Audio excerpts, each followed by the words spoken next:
DJT stock analysis tomorrow and onward. In this 1 minute video, I'm telling you whether Trump media stock is a buy or not for me. So watch this short video till the end. Clearly, but I'm going to run you through how and when I would really buy here. Now, just for context, this is going to be very high, but elections day is coming and all that stuff. All I'm sticking to is a strategy that's previously given me thousands of predictions. And with DJT, this is where we are now. The only thing that I would change here is,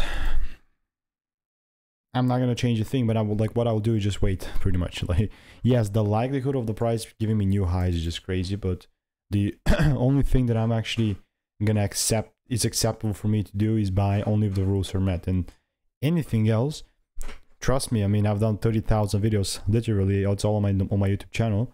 Everything else is noise. That's it. So if you remember, this was before DWAC. That was the craziest times ever, but for right now, this is it. So if you want to learn to make more money by taking less trades, click the first link in the description. Our reviews are 5 stars.